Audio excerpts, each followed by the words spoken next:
Yes, lads, what is going on? Welcome to episode 19 of the Under-23 Sorare Road to Glory. It's the first video I've made on the channel in 2024, so welcome back to the channel, lads.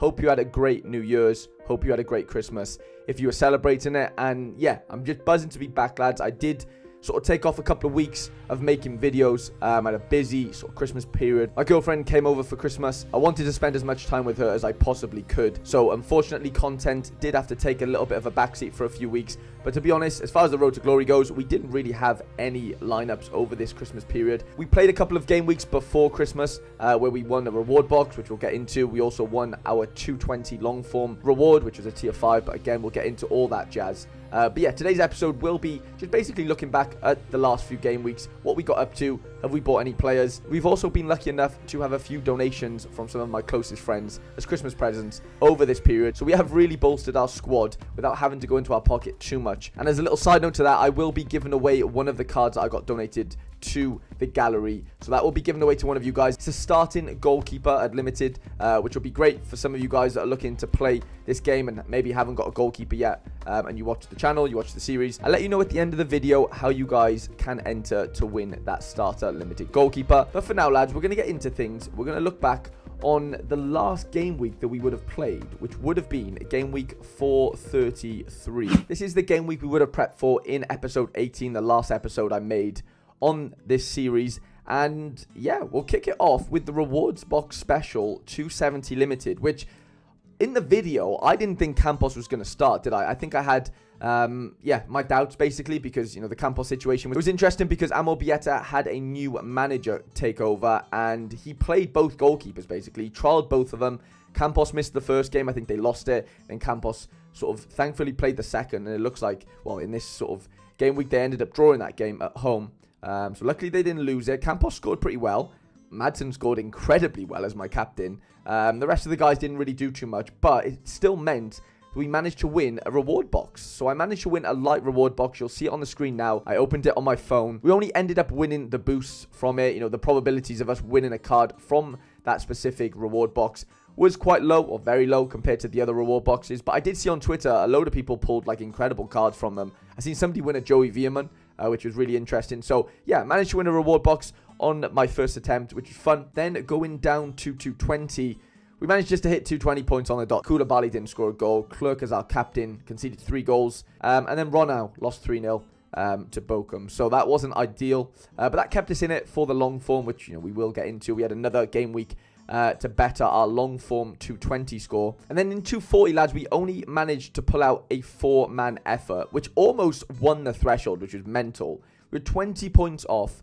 Ivan Heel with a goal, Larson with a goal. Terence Boyd was the disappointment here in this lineup. Klein Hansel scored, you know, decently well, not great. But if, you know, Boyd would have got a decisive, we would have won the threshold with a 4-man effort, which, you know, it's hard enough, as you know, to win it with 5 men. So, you know, Camplot didn't have a fixture this game week. Like I said, we struggle normally with 5 men in 240. So a really decent effort in scoring just under 260 points with 4 men. But yeah, wasn't to be. Obviously, we didn't win the threshold. The only thing we got out of this game week was the reward box. And then going into the next game week, which was game week 434, I think this was the last game week that 220, you know, with the long form situation was ongoing. So we managed to go really, really big in 220 limited for the last sort of game week of that long form.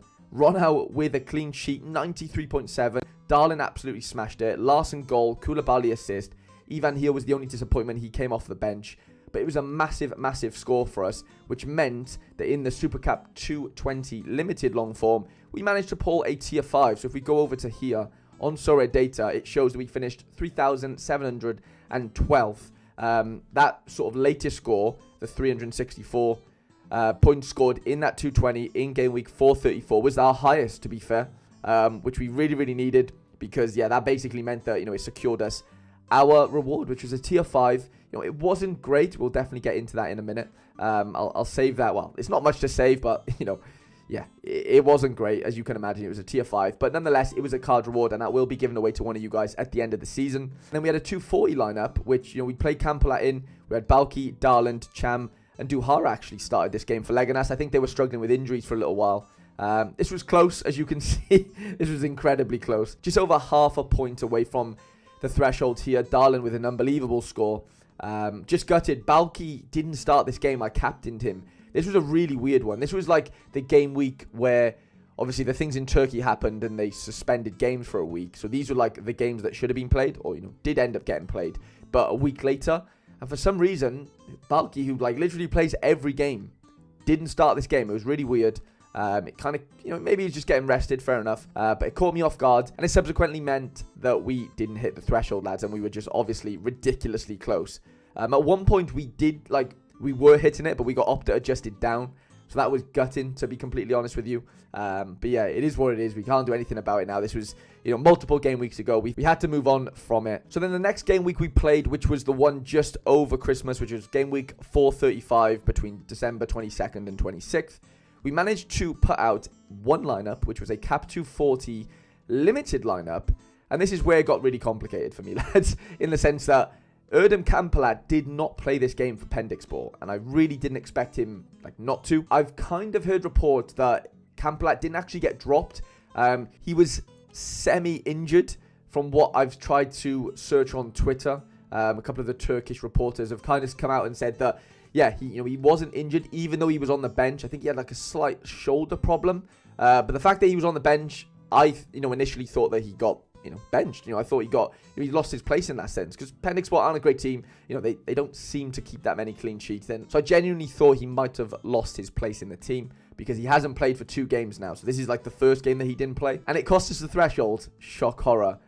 Balki scores a 36 AA after being benched the last week, which was just so ironic. Why couldn't have he scored the 74 in the game week previous to this? Madsen scored okay as our captain. Big Rune did okay in a 2-1 loss against USG, but obviously Kampelat not playing killed us. We did actually bring in this Nuno da Costa. So, I was sort of scouting, prior to this game week happening, even though, I didn't do it, in the video in that sense. I'm sort of telling you after the fact. I needed a striker basically for this game week. I needed a striker assuming that Kampelat was going to play. He was at 80% on play sharper. There was no indication that he wouldn't play this game. So I brought in a striker, and that was Nuno da Costa, and he absolutely smashed it for me, to be fair. 2 decisives. I paid, what did I pay for him? Yeah, £2.18 for Costa. And yeah, he delivered on the game week that I needed him to do so on his debut for the club. But obviously, it wasn't enough to get the threshold, which was annoying, 28.76 points away. And yeah, it wasn't really the most successful of sort of Christmas periods for me, especially this sort of road to glory. With the Kampelat situation, missing a couple of games. I'm hearing that he should be back for this game week that I'm speaking in now, but we didn't really play him. We didn't have a lineup. I think that's game week 438 maybe. And so this lineup we're looking at here was actually the last lineup I put out, for this series in that sense. I haven't, built a lineup since then for this under-23 road to glory. We haven't had the players to do so. Obviously, Turkey's been playing, around sort of this Christmas period. Belgium League stopped now. So, I don't have the players to basically, put out, 5-man lineups right now. If we look forward to this upcoming game week, which is, I guess game week, was it 438 or 439? Yeah, 439. We go to All-Star Limited just to see what we've got going on. We've obviously got Kampelat, so we're hoping that he plays this game week, which would be game week 438. He plays on Friday. And then looking forward to this weekend, we have got, Kampelat, as you can see, but we do have another goalkeeper in here, lads, in the form of Paul Bernardoni. Now, I'm going to go over to our gallery on Sorare in a minute, but just to show you, we have Balki playing. I think he actually has 2 fixtures, to be fair, Balki. And we do have Nuno da Costa as well. So we're missing a midfielder, and we're missing an extra player, basically, because we could do something like, along the lines of this, basically. That's all we have. We have 3 players. Obviously, we have another goalkeeper in Bernardoni, like I'm going to mention to you guys now. But we can't play 2 goalkeepers, in one lineup, unfortunately, which I think should be allowed. I think you should be able to play a goalkeeper in your extra position. But that is a completely different topic for another day. Going into the gallery then, lads, this is the current rig, right? So, the last time I spoke to you guys, you would have seen that I bought Rune. After that, we've brought that Nuno Costa, like I said. I am probably going to look to sell him in this episode, to be fair, because, like I said, on Sorare Data, we've got 3 players. So I'm not really looking to buy 2 more players, to be honest. Maybe I do. I've got a £5 balance. I don't know what to do yet. I'm undecided, to be honest. I'm thinking about cashing in on Nuno da Costa, to be honest, because his price right now, he's like, I would have made 50% profit on him. He was selling for, well, nearly 100%. He was selling for nearly £4 one day ago. What is his cheapest price right now? What is his floor? So £3.29. So we could probably make up quid on him, which is decent. Like, I only brought him in for that one game week, and I think it just makes sense to potentially sell him if I'm not going to play him this game week, right? That's just kind of quite obvious. There's no point sort of wasting his utility in that sense. I might as well, get something from that, whether that is utility or whether that's, selling him and hopefully making a profit on him. This guy, Nicholas Bajlix, I don't know how to pronounce his name, but basically, lads, this was our tier 5 reward for the long form Cap 220 competition. Now, like I said, this will be given away to one of you guys at the end of the season. Doesn't look like I'll be getting too much utility out of this lad. He has never made an appearance for Rapid in the Austrian League. They don't come back till February, I believe. So no utility for him, I assume, all season. Hopefully he breaks into the team at some point. I don't know too much about him. Let me know in the comment section if you've heard of him. So he's basically going to rot in the gallery for a little while until I give him away at the end of the season. And then after that, lads, we come to the Christmas presents I was kindly given by my good friends Andrew Laird and Sam Ty, who I do Looking Up with Laird with. And firstly, we got given a Brennan Johnson. If we have a look over here on my Hall of Brennan, we do have the rare, super rare, and now the limited, thanks to Laird, of the last season's card when he was at Forest. He's obviously at Tottenham now. So he's going to be a massive sort of acquisition, I guess. I won't sell him. He'll definitely just stay in the gallery forever, basically. A massive Welsh supporter, obviously, of course. And yeah, having this limited Brennan Johnson is going to help us in under 23 limited, of course, for this series. And, we could potentially use him in 240, 270, whatever, we want to do for that specific game week. So that's fun. Buzzing to have him into the gallery, to be honest. And yeah, he's going to be a massive part of this gallery. And to be fair, I'm tempted to give him away at the end of the season, to be honest, because I got gifted him. It's not mine. Well, it is mine now, but, I do kind of probably want to give that away at the end of the season. So that will be another card given away at the end of this season. And then our 2 goalkeepers that we kindly got donated by our good friend Sam Ty. He saw we were struggling on the series, lads, for goalkeepers. The Campolat situation being one of them, the Campos situation as well. And yeah, we're in a position now, lads, where we have quite a few goalkeepers. We have 4 goalkeepers to choose from. But like I said at the start of the video, I am going to be giving away one of these guys. Actually, in this video in that sense. So, right, so this is how we're going to do it. I'm going to be giving away this Paul Bernardoni card. He's currently in Turkey. He's a starting goalkeeper, which is great. I think his price is like 12. Yeah, 9. Well, somebody bought one for 20 minutes ago for 9 quid. He sold 15 hours ago for 14 quid. So I don't know what he's actually selling for right now, but let's just call it £10. It's a £10 starting goalkeeper that I'm going to be giving away to one of you guys in this video. So all I'm going to ask you guys to do is comment below why you won this card. And I'll be giving it away to one of you guys in the comment section. Please leave your Sorare gallery name in the comment as well. And yeah, I'll just pick one of you guys at random. I'll send you an offer, and there might be a Paul Bernardoni coming to one of your guys' galleries very, very soon. So all I need to know is why you would like to win this card. And that basically means then, if we are giving away Paul Bernardoni, we are going to be keeping the Luka Zidane, who plays for Eibar.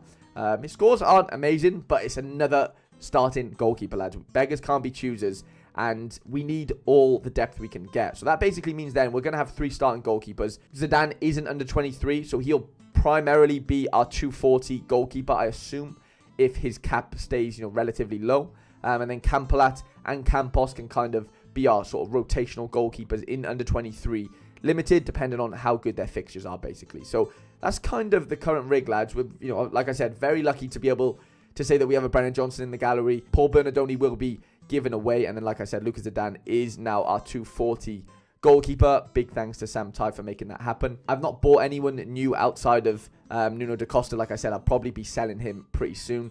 We don't have too much to build for this upcoming game week, which is annoying, but it is what it is. It's fine to take game weeks off sometimes.